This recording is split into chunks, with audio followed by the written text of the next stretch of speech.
Austin was just your average, typical teenager. He was an adrenaline junkie. Any sport or activity, he was in on it. His first passion, however, was motocross. He just had the need for speed.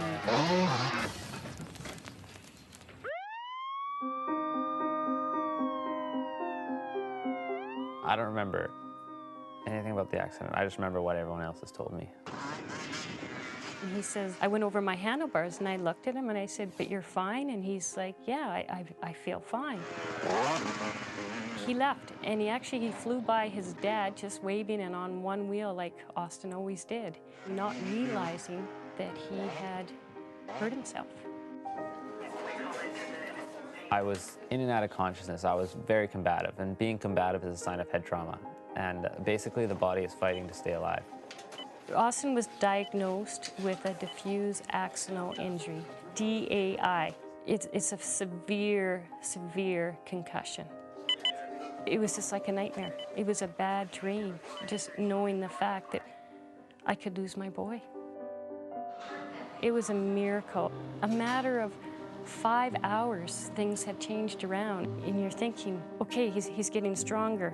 And every 2 minutes you're looking at the heart monitor, you know, and you're up and down and you're walking around, and talk about confusion. I mean, one moment you're thinking about organ donation, and the next minute you're going, he's coming back to us.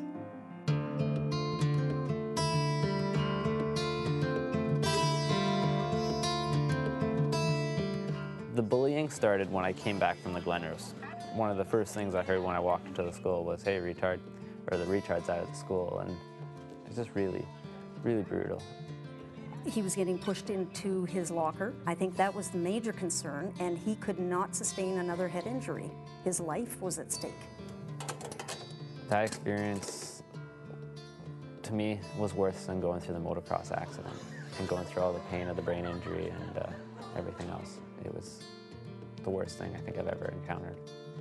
There were some days I'd pick him up from school and he'd want to jump out of the vehicle and just end his life. He's like, I can't deal with this. What have I done? The bullying got bad enough that I had a minor stroke.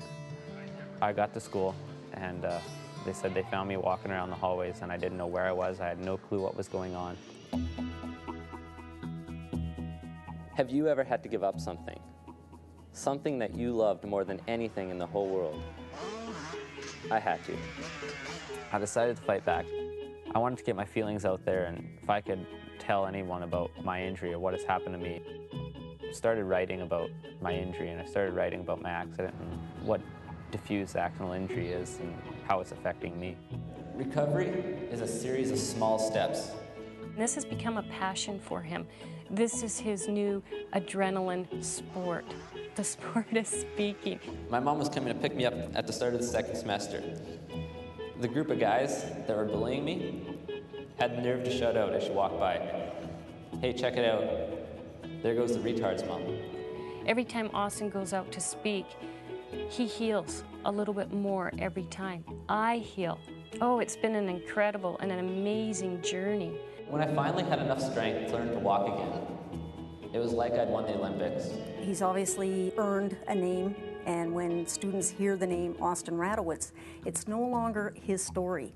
It's what he's trying to do. If you're dealing with bullying, you are going to need a support network behind you. Do I still get bullied? No, not like I did.